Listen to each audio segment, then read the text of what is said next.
so now tertiary market. Tertiary market is like if you don't have a lot of money and you want to buy a storage facility, it's the country. That's what tertiary market is. And that's where you should be looking at. And so what I would do is just try to pick the area that you want to be in. So let's just say that we was like, okay, we are in the Augusta area. All right. And I think Augusta is kind of moving up into this area as well too. Yeah, Evans, I think is like a super popular area. I think this is like the nicer area. But let's see, let's look at Aiken and let's look at like this. This would be a very good corridor. Let's see, what's the population of Aiken? I like to look at populations. Aiken is 30,000 people. See, that's a good size city to be looking in. So remember I said, so primary market is 100,000 or more. And then secondary market is like 25,000 to 100,000.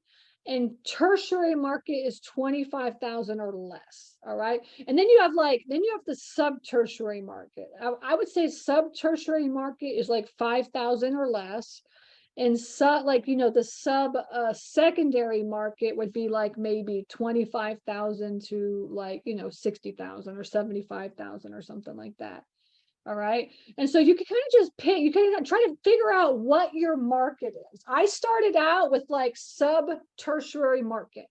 And then I went to tertiary market. And then I moved up to sub-secondary market. And then I moved to secondary market. And now we just bought something in Macon, which is 160,000 people, which would be considered really a primary market, but really a sub-primary market. I would call Macon a sub-primary market. All right. So just think about that. And actually, think about what level you're at, because you want to really focus. Like if you only have so much money, then you can only afford so much, so much storage facilities, right? So much storage. So are you a sub-tertiary market? Would be maybe like a population of 5,000 or less. Are you a tertiary market? Would be like 5,000 to 25,000. Are you a sub-secondary market, which is like 25,000 to maybe 50,000? I'd say 25,000 to 50,000 is a good number.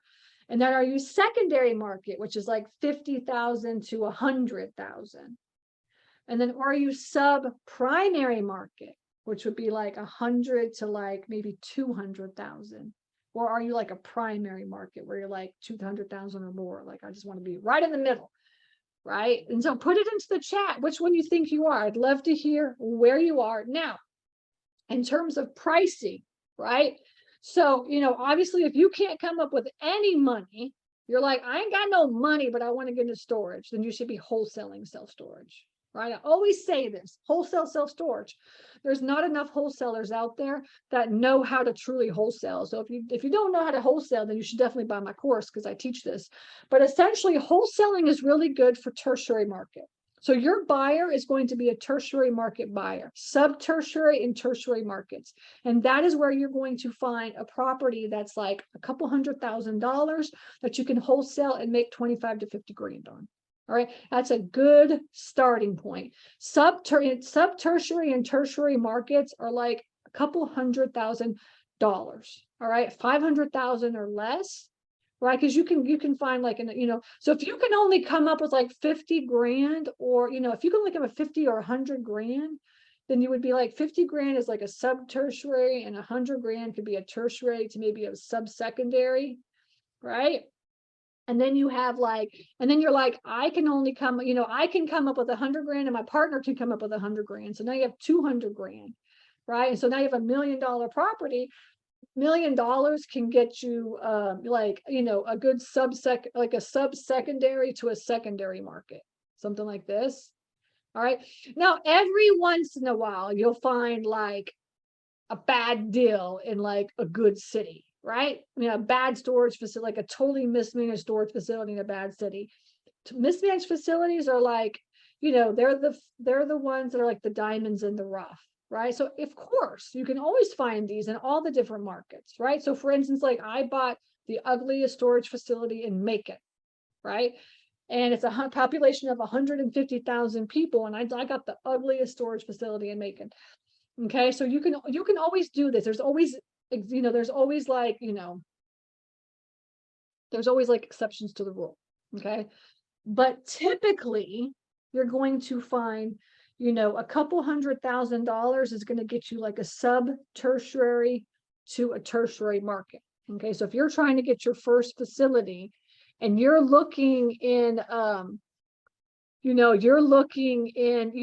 Augusta for a facility that's like 300 grand, well, that ain't gonna work. That's gone are those days. That's like the days when I first started, like when nobody wanted to get in storage, like that. Those are days. Okay, you should be looking in, like, this is a great, you see how it's like Aiken, Williston, Blackfield, Denmark, Bamberg, Branchville. This would be a great corridor right here of like looking for storage, right? Like this would be a great corridor to be talking to every storage facility owner in this area. This would be a great area. Okay. And, so think about like good areas that you could be looking at. And, you definitely don't want to be around the highway, but what about, if you go up from Florence to Darlington and Hartsville? Now, obviously, like you could get into like Bethune, and let's see, what's Bethune? Bethune is Bethuna, 315 people, right? So it's like that to be like a very small town. Even the smallest towns have storage. All right. So I bought one of my very first facilities that I bought. It was in a town of 315 people. The 10-mile radius was 6,000 people, and I bought it for $100,000. Okay. And it's 60 units and it's completely full, and I haven't been there in years. And there's one guy that just kind of mows the place and then like does overlocks. He'll like clean out and do overlocks. And I think we pay him like $300 a month. But that thing is worth like at least $250,000 to $300,000, and we haven't done anything to it in like years. And honestly, so there's nothing wrong with starting out in a sub-tertiary market. There's nothing wrong with that. I'll be able to take that $100,000 to $150,000 and then just 1031 exchange that into like another deal. And then that $100,000 I borrowed from the investor, he will let me just roll that into whatever deal that I buy. Okay, so there's nothing wrong with that at all.